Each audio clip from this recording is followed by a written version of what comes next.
We are starting a very important routine in our class called Article of the Week. Every week I'll give you an article and you're going to read it, annotate it, and do a couple of writing assignments in response to the article. I try to make sure to put the steps here clearly so you can read and follow directions. So step 1, number the paragraphs, then read casually to get a basic idea of what the text is about. So that's just kind of skimming through it. So you'll look at the title, look at any pictures or diagrams, and just get an idea of what the article is about.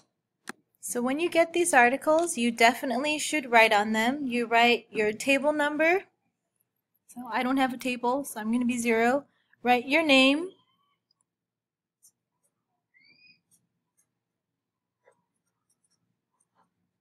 You write the date that it's due. It's usually due on Thursday or Friday.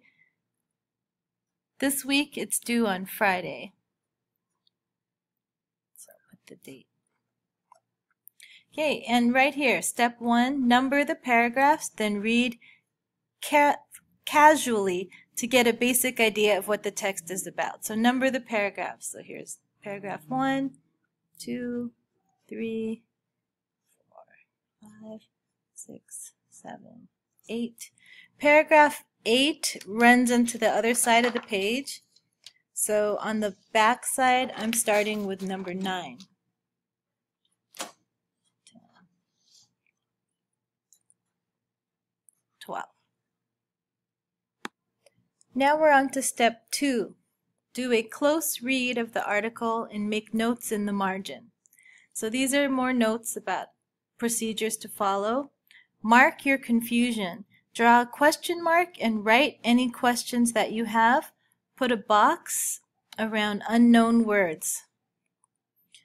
Purposefully annotate the article. So on the sides in the margins you can write responses, connections, questions, summarize main ideas. Keywords are very helpful. Underline main ideas and write your connections, thoughts, reactions on the article. Again, the main idea is that I want to see your thinking as you read the article. Complete the writing task at the end of the article. Those might vary from week to week, so just read and follow directions. So I'll start this with you to practice annotating. So annotating is a fancy word for taking notes.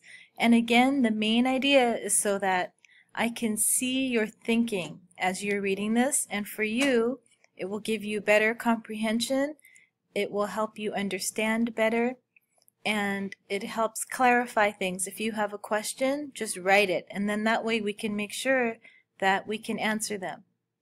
Another thing it does for me, to be honest, is to keep me engaged, because I can zone out or I will stop thinking about what I'm doing. So it's important for me to annotate, to take notes, and then when I go back, I don't have to read the whole article again. I can just look at my notes. So here we go. What is a moral compass is the title. Number 1. What is a moral compass? Simply stated, it is the thing inside of us that tells us which direction we should go when we have to make a decision involving right and wrong. This is how we judge a person's character and whether they will make a moral and good decision. So a regular compass shows north and south. This one, instead, it's going to show you right and wrong.